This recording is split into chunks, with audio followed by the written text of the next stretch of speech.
হুটহাট করে গভীর জঙ্গলে চলে যাস। ওখানে বুনো বেড়াল টেরাল আছে শুনেছি। তারপর আবার সাপ খোপের বাসা। কোন দিন কি চিত্তির বাঁধাবি তুই? ওরা আমার কিছু করবে না গো। ও, তুই জানিস? হ্যাঁ গো, ওদের ডাক শুনেই তো আমি জঙ্গলে গেলুম। আচ্ছা, ওরা ডেকে পাঠিয়ে তারপরে আঁচড়ে কামড়ে আমার ক্ষত বার করবে, সেটা কখনো হয় না গো। সেসব কিছু ভেবো না। কি বলিস কি তুই? হ্যাঁ গো, আরে তোমাদের সঙ্গে কথা কইতে কইতে আমি হঠাৎ চমকে উঠলুম। কি শুনে বলো তো? কি?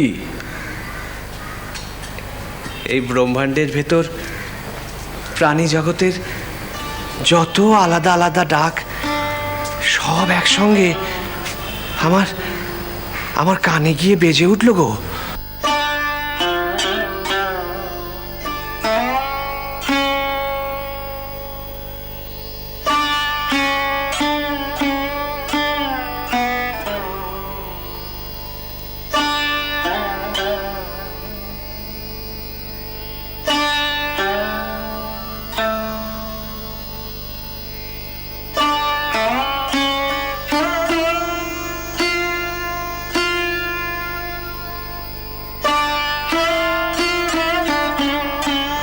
সেই ধ্বনি তো প্রতি মুহূর্তে বিশ্বময় ছড়িয়ে।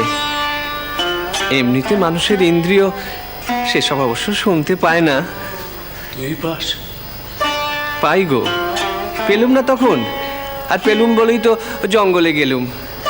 সেখানে কত শত পাখির আনন্দ হিল্লোল, জগৎ কারণ জগৎ জননীর বন্দনায় তাদের কিচিরমিচির। মনটা ভরে যায় গো, মনটা ভরে যায়। কিন্তু কিন্তু সে হলে কি হবে?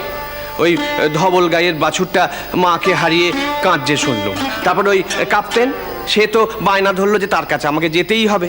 সেই কাপ্তেনের ভো ভো ভো কত রকম যে রকমারি ডাক। এই সব তুই বুঝিস? পশু পাখির ভাষাও?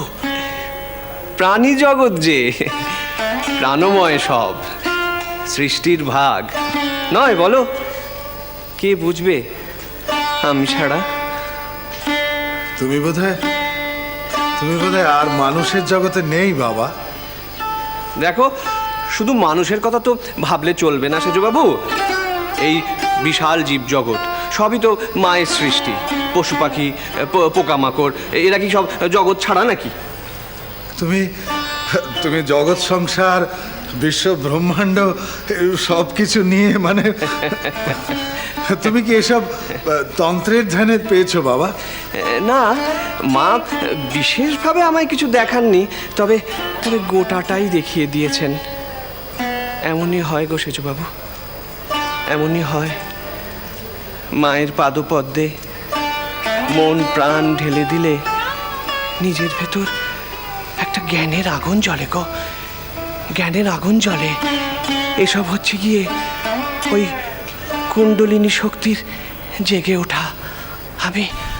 আমি ধ্যানে বসলেই দেখতে পাই এক জ্যোতির্ময় দিব্য পুরুষ সুষুম্নার মধ্যে দিয়ে মাথায় গিয়ে ঠেকে।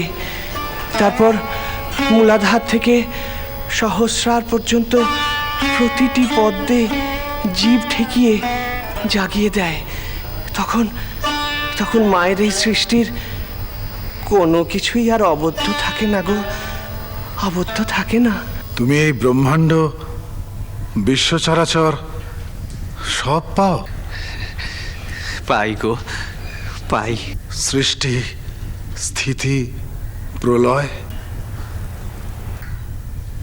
বাবা, কেমন পাই জানো? একদিন মনে খুব বাসনা জাগলো যে জগৎ কারণ জগৎ জননীর মোহিনী মায়া দেখব।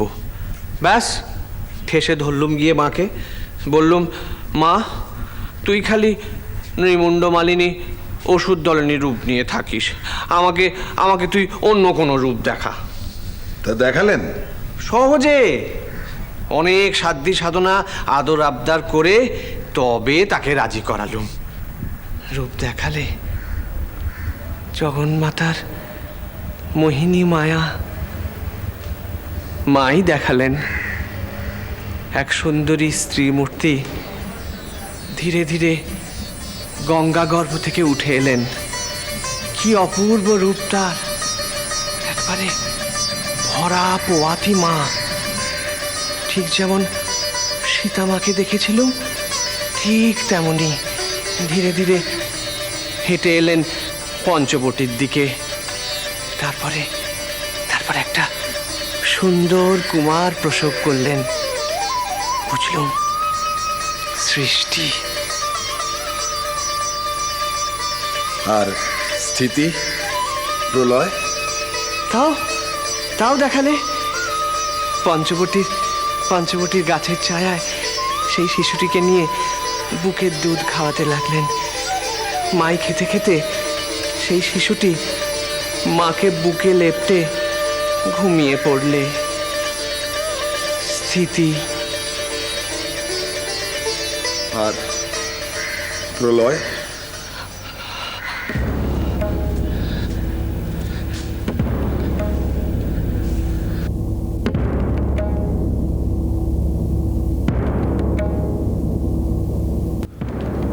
কি হলো বাবা? কি হলো?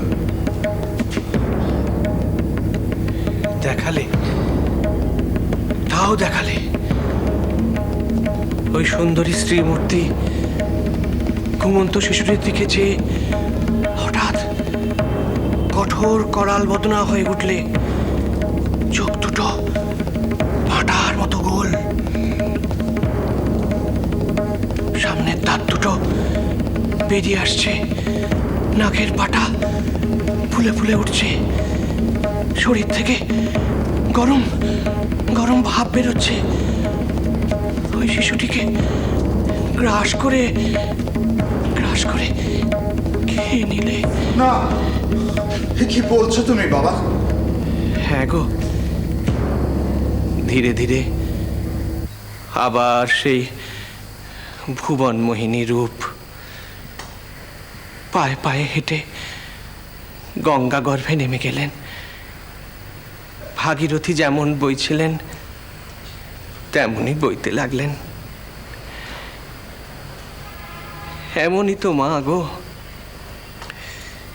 সৃষ্টি, স্থিতি, প্রলয় কত রূপে যে দেখা দেন।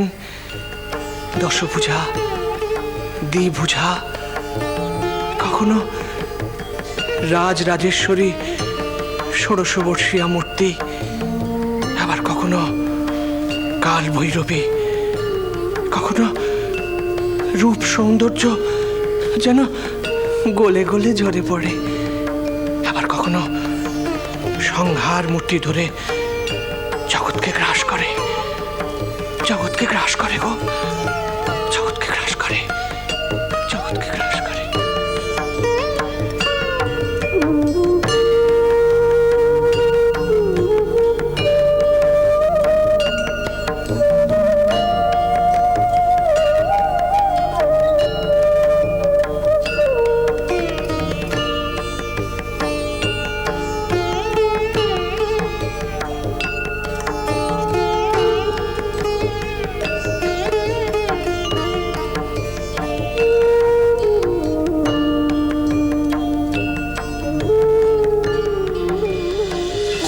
श्रीराम